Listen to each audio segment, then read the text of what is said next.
এখন কি ধরে দেখি।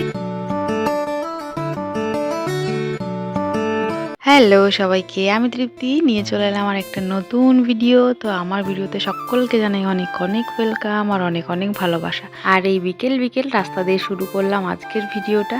তো এখন সবাই মিলে যাচ্ছি পুজোর শপিং করতে। হ্যাঁ, শুনে সবাই বলবে অনেক দেরি অনেক দেরি। সত্যি আমি অনেক দেরি, আমার ট্রেন অনেকটা ফেল করে ফেলেছে। কিচ্ছু করার নেই ভাই, এগুলো শ্যুট করা ছিল তো আমাকে তো দিতেই হতো, আর না দিলেও ভালো লাগতো না। তবে আজকের ভিডিওটা শুধু শপিং অবধি সীমাবদ্ধ নয়, 2-3 দিন ধরে আমি শ্যুট করেছি আর সেগুলোই অল্প অল্প ক্লিপ অ্যাড করে আজকের ভিডিওটা তৈরি করেছি। তো আর কি একটু ধৈর্য সহকারে দেখো, তাহলেই বুঝতে পারবে। আর এখন আমরা দাঁড়িয়েছি রঙিয়ার স্টাইল বাজারে। তো অনেক শপিং মল ঘেটেছি জানো। ফার্স্ট ট্রাইতেও গিয়েছিলাম, অনেক জায়গাতে গিয়েছিলাম, কিন্তু সেখানে যে আমার ছেলেমেয়ে জামা কাপড় তার বাপের পছন্দ হয়নি। তো শেষমেশে ওর বাবার প্রিয় মল এইটাই, তো এখানে আমাদের টেনে হেঁচড়ে নিয়েছে। আর খুশির খবর এটাই যে এখানেই সবার জামা কাপড় পাওয়া গেছে, আমার থেকে শুরু করে ছেলে মেয়ের ওর পাপার সবার এখান থেকেই কেনা হয়েছে। সম্ভবত আজকের দিনটা ছিল পঞ্চমীর দিন, তো ওই দিনই আমরা একটু সুযোগ পেয়েছিলাম বেরোনোর। আর এই দিনটাতেই ওর বাবা ছিল ঘরে, তো ডিউটিতে যায়নি ওই জন্য, না হলে হয়তো আরও দেরি হয়ে যেত। তবে জানো তো আজকে আমরা অনেকগুলো শপিং মল ঘুরেছি, মানে যেখানে কোনো দিন যাইনি সেইখানেও গিয়েছি, কিন্তু আমাদের জামা কাপড় আর পছন্দ হলো না। তো ওর বাবা শুরু থেকেই বলছিল চলো স্টাইল বাজারে যাই। আমি বললাম আরও মলগুলো আছে, সেগুলো ঘুরে দেখো, পুজোর সময় অফার দেয়, অনেক সুন্দর সুন্দর জামা কাপড়ও আনে, সবগুলো ঘুরে দেখি, যদি পছন্দ না হয় তাহলে ওখানেই যাব। আর অবশেষে আমার কথাটাই ঠিক হলো, ওই বাজার থেকেই আমরা বাজার করে এনেছি। তো আজকে হলো পরের দিন সকাল, আর সকাল থেকেই ঝুম বৃষ্টি নেমেছে। এখন সম্ভবত ঘড়িতে ওই 10টা-11টা মতো বাজে। এই ঘরে এসে দেখি কাল একটা চুড়িদারের পিস আনা হয়েছিল, তো তার ভিতরে একটা নরম কাগজ ছিল। তো সেই কাগজটা পেতে তার উপরে শুয়ে আমার মেয়ে পুতুল নিয়ে খেলছে। এখন কিন্তু বৃষ্টি পড়ছে, আর এই বৃষ্টির মধ্যে আমি এসে দাঁড়িয়েছি আমাদের গেটের সামনে, কারণ আমার একটা পার্সেল আসবে ওই জন্য। তো ঘরের একটু কাজ করছিলাম, আমি জল আনছিলাম বাইরে থেকে। তো এরই মধ্যে মোবাইলটা এসে ধরে দেখি 5বার ফোন করেছে ডেলিভারি বয়।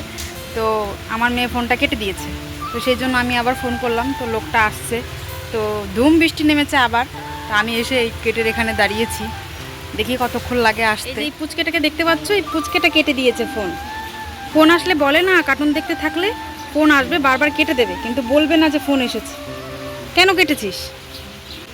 আর বৃষ্টির অবস্থা, যখন বৃষ্টি চাই তখন তো হয় না, আর যখন দরকার নেই তখন ঝুমঝুম করে নামে। এই দেখো আবার ঝুমঝুম করে নেমে পড়েছে, শব্দ নিশ্চয়ই শুনতে পাচ্ছ তোমরা। খুব জোরে বৃষ্টি হয়েছে কিন্তু একটু আগে, এখন আবার নামলো। মনে হচ্ছে দিনটা এইভাবেই থাকবে, কি হবে জানি না। তবে এত শখ করে জামা কাপড় কম কিনিনি, পরে যাবো কোথায় এই বৃষ্টির মধ্যে।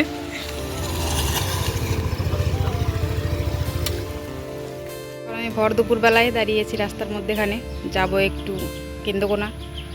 তো শাড়ির ফলস আনতে যাবোই আর কি, সুতো তো আনতে হবে। তো একটাও রিক্সা পাচ্ছি না, এইভাবেই দাঁড়িয়ে আছি। একে তো দেরি হলো জানি না। তবে এখানে রিক্সাতে উঠেছি না গরুর গাড়িতে উঠেছি আমি বুঝতে পারছি না, এত ঝাঁকুনি কাঁপুনি, মানে আমি কি বলবো। ভিডিও করে তারপরে এডিট করার সময় আমি দেখছি আমার নিজের মাথা ঘুরছে, জানি না তোমাদের কি অবস্থা হবে। তবুও বলবো কষ্ট করে একটু দেখো, কি করবে বলো। রাস্তাতে যদি ঝাঁকুনি কাঁপুনি দেয় সেটা তো আর আমার দোষ নয়, রাস্তারই দোষ। তো রাস্তা তো বদলানোর ক্ষমতা আমার নেই। হাঁটো, সামনের দিকে তাকিয়ে হাঁটো, পড়ে যাবে কিন্তু না হলে। এখানের ইলেকট্রিসিটি এত বাজে, একটু গাছের পাতা হিলতে নয় হেলতেই গেল তো গেল, আর কখন আসবে কোনো গ্যারান্টি নেই। চলে এসেছি ঘরে, আর ছেলেকে ঘরে রেখে গেছিলাম বাইরে দিয়ে তালা মেরে, চাবিটা ওকে দিয়ে গেছিলাম। তো এখন খিড়কি খুলবে, তারপরেই ঘরে ঢুকবো। চলে যাও।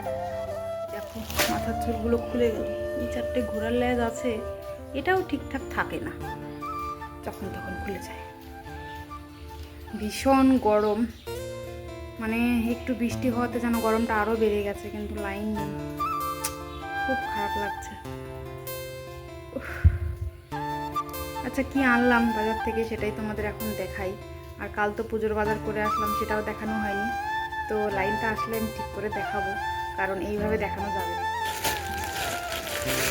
এটা একটা শাড়ির ফলস, ব্লাউজ পিস, সরি এটা ব্লাউজ ফলস, আর এটা আরেকটা ব্লাউজের ফলস, আর ইলাস্টিক এনেছি 2 মিটার, একটা চেন, তবে ভালো চেন পাইনি, যেটা পেয়েছি সেটাই নিয়েছি, আর অনেকগুলো সুতোর গুটি, 5টা মতো সুতোর গুলি এনেছি শুধু। আর কি আছে, আর কিছু একটা জিনিস আনিনি, এটা একটা ইনার, আর ওই হচ্ছে 5 টাকা খুচি। তো এই হচ্ছে, এই জন্য গেছিলাম কষ্ট করে, আর এই জন্য নিজেকেই যেতে হতো, বরকে দিয়ে আনালে এক কালার খুঁজে পেতো না, বারবার ফোন করতো, এই ভাল লাগে না আমার। তবে চেনগুলো ভালো নয়, কেন যে আনতে গেলাম না, আনলেও ভালো। 5 টাকা দাম নিয়েছে, ঠিকই আছে 5 টাকা হিসাবে, তাই না? হলো বাজার দেখানো, এবার একটু বসে রেস্ট নেই, কষ্ট হয়ে গেছে আমার। আসলে মেয়েটাকে সামলাতে সামলাতে কষ্ট হয়ে যায়, বাকি আর কিছু নেই। গুড মর্নিং, এখন বাজে ঘড়িতে প্রায় ওই 9টা মতো। তো আজকে হচ্ছে পরের দিন, কালকের ভিডিওটা আমি আর শেষ করতে পারিনি, আর এখন চলে এসেছি রান্নাঘরে। তো আমার পিছনে অনেক শব্দ পাবে তোমরা, কারণ বাইরে কাজ হচ্ছে, আর গাড়ি ঘোড়া তো অনবরত যেতেই থাকে, কিচ্ছু বলার নেই। তো আজকের ওয়েদারটা একদম পুরো মেঘলা মেঘলা, কাল তো বৃষ্টি হয়েছে তুমুল, অর্ধেক বেলা হয়েছে, অর্ধেক বেলা তো ওভাবেই গেল। তো আজকে লাইনটা আছে ভাগ্যক্রমে, তো কালকে সারা দিনটাই কারেন্ট ছিল না, একদম বিকেলবেলায় এসেছে, বিকেলবেলা মানে সন্ধ্যের একটু আগে এসেছে। তো এখন আরেকবার চা বানাতে এসেছি, একবার খেয়েছি ওর বাবার সঙ্গে, খেয়ে ও চলে গেছে ডিউটিতে। তো ছেলের তো স্কুল বন্ধ, আজকে সানডে। আর এখন বানাবো হচ্ছে চা বানাবো, আর ছেলেকে খেতে দেবো, ওরা ঘুম থেকে উঠে গেছে, মেয়ে এখনও ওঠেনি, ও ঘুমোচ্ছে। তো ঘুমিয়ে থাক, ততক্ষণে আমার হাতের কাজগুলো শেষ করি। তো চলো চাটা বানাই আর ওকে দুধ মুড়ি খেতে। তো এখন খাওয়া দাওয়া সেরে চলে এসেছি এই ঘরে। তো এই চুড়িদারের পিসটা কালকে আনা হয়েছে, তো এটাকে সেলাই করতে হবে, কাটতে হবে। তো ওই জন্য একটু ইস্ত্রি করে নিলাম, কারণ এদিকে ওদিকে একটু কোচ খেয়েছিল সেই জন্য। তবে এই চুড়িদারের পছন্দটা সম্পূর্ণ ওর বাবার, ও নিজে পছন্দ করে আমাকে এটা কিনে দিয়েছে, তো সেই জন্য একটু স্পেশাল। তবে আজকের ভিডিওটা এখানেই শেষ করি, ভালো লাগলে লাইক শেয়ার সাবস্ক্রাইব করে আমার পাশে থেকো। আর এর পরের ভিডিওতে তোমাদেরকে দেখাবো আমরা কি শপিং করলাম পুজোতে। তো দেখার জন্য অবশ্যই আমার পাশে থাকতে হবে। তো এতক্ষণ আমার ভিডিওতে থাকার জন্য তোমাদের সকলকে জানাই অনেকগুলো ধন্যবাদ।